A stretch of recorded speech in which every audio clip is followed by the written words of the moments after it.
Corruption impossible है, likelihood gold down, LGD likelihood gold down. वहां क्यों? क्योंकि इतना एजुकेशन पे फोकस है, इतना एजुकेशन पे फोकस है। वहां के सारे मिनिस्टर पूरी तरह एजुकेटेड, जबरदस्त एजुकेटेड हैं। उनको तनख्वाह सीईओ के बराबर मिनिस्टर को तनख्वाह देते हैं। कहते हैं कि भैया तेरी मिनिस्ट्री में अगर ग्रोथ आ जाए तो जो प्रॉफिट का शेयर भी दे दूंगा। मॉनिटरी नॉन मॉनिटरी रिवॉर्ड देते हैं अगर कोई ईमानदारी दिखाता है। इसलिए वहां कोई मिनिस्टर, कोई करप्शन नहीं है। करप्शन के मामले में एकदम जीरो करप्शन, दुनिया में टॉप रैंक कर गया करप्शन ना होने के मामले में। वैल्यू और कल्चर इतना सिखा दिया, बचपन से ही एजुकेशन में इतना सिखा दिया। आप देखो ना, मैंने आपको बताया कि घर में रहते थे तो घर में बोलते थे आपको कि भाई तू घर साफ कर। यहां क्या बोलते हैं? देश साफ कर। यहां कभी किसी ने बोला हमारे देश में कि जाके देश साफ कर या सड़क साफ कर?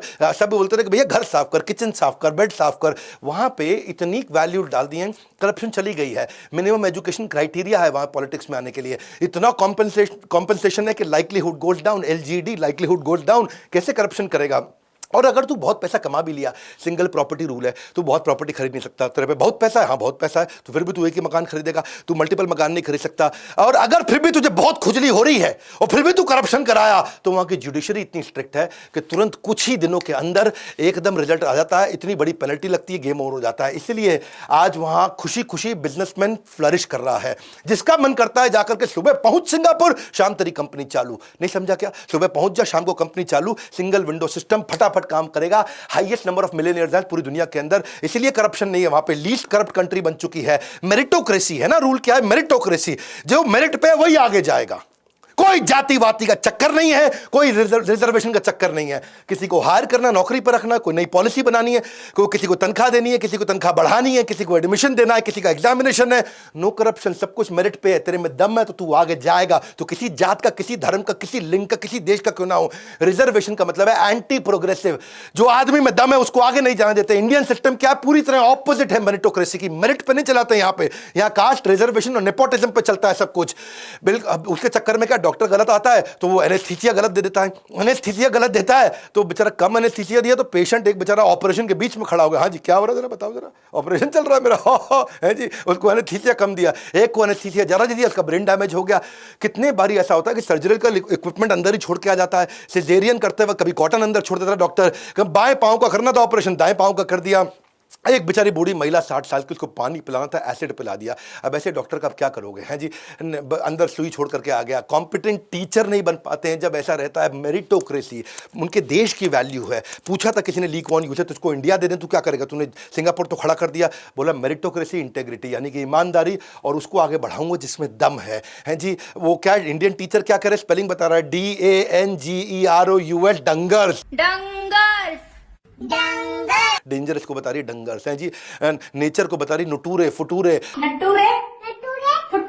भाई वो देश कैसे तरक्की कर सकता है जहां लोग अपने आप को पिछड़ा साबित करने में लगे हुए हों? अरे बिल्कुल मेरिट मेरिट मेरिट, इनका रूल मेरिट है। बोला हम सब बराबर नहीं है, जो ज्यादा कॉम्पिटेंट आगे जाएगा। एजुकेशन ज्यादा, कॉम्पनसेशन ज्यादा है। ट्रांसपोर्टेशन का भी सिस्टम इन्होंने बड़ा अच्छा बना दिया। वो क्या कहते हैं 8 वर्सेस 60। 8 वर्सेस 60 मतलब 2 गाड़ी में 8 लोग आएंगे।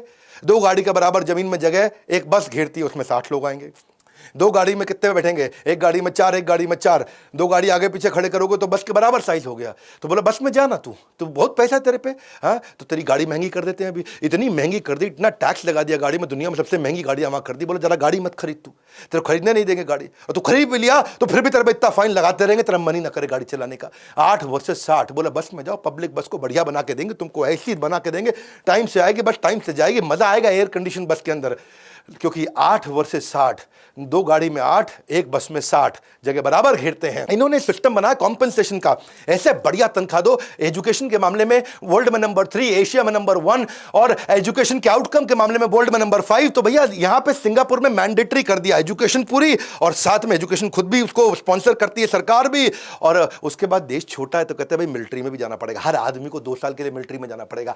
तो ये इनका मामला मानना बिल्कुल सिंपल है कि आईपी प्रोटेक्शन, किसी ने कोई बढ़िया इंटेलेक्चुअल प्रॉपर्टी बना दी, उसको कोई कॉपी ना कर पाए। तो वर्ल्ड में नंबर 2 हो चुके हैं। इजराइल वर्ल्ड में नंबर 1 है, उसके बाद है ये वर्ल्ड की सबसे कॉम्पिटिटिव कंट्री के नाम पे आता है। वर्ल्ड के अंदर नंबर 1। फीमेल 95% पढ़ी लिखी, मेल 99% पढ़े लिखे। मुद्दा बड़ा सिंपल है भैया, रूल है यहाँ पे एजुकेशन प्लस कॉम्पनसेशन। तू बढ़िया पढ़ाई कर, तुझे बढ़िया तनख्वाह देंगे। पैसा प्लस पढ़ाई, एजुकेशन प्लस कॉम्पनसेशन, पैसा प्लस पढ़ाई, सिंगापुर की शान बढ़ाई। मेरा मुद्दा समझो, देखो जब अगर किसी को एजुकेट कर दोगे बहुत इंडिया में और उसको तनख्वाह अच्छी नहीं दोगे तो विदेश भाग जाएगा। दूसरा, एजुकेशन नहीं दोगे, तनख्वाह दे दोगे, तो वो धोखा देगा, गलती करेगा, नॉलेज नहीं है, चोरी करेगा। तीसरा, ना एजुकेशन दोगे और ना कॉम्पेंसेशन दोगे, ना एजुकेशन दोगे ना तनख्वाह दोगे, तो फिर वो क्या करेगा वो मैं नहीं बताऊंगा, वो क्या करेगा वो आपको मालूम है क्या करेगा।